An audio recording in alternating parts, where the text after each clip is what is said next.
How to enroll in the Chase Bank online banking on the website. Hey everyone, enroll in the Chase online banking on your website. In today's video, we are going to provide you with a guide.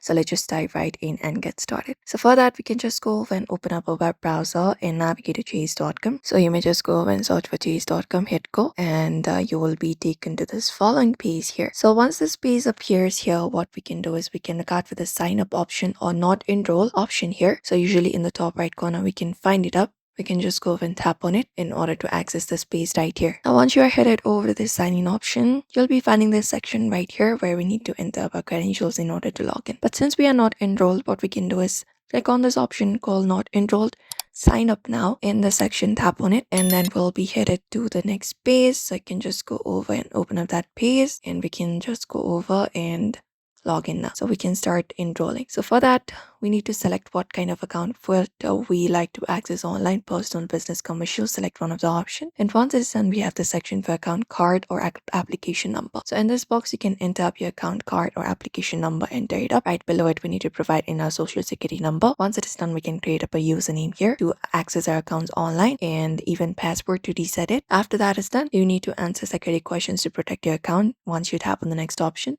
And you can follow the on-screen prompts to finish the enrollment process, which might involve multi-factor authentication for security. So you can just go over and do so. And once it is done, you will be able to access your username and password to view your transactions, pay bills, transfer funds, and manage your accounts. You may just follow up this method for that. So that's it, everybody. You may do so. We hope this video was helpful. Give this video a like and subscribe for more tips and tutorials.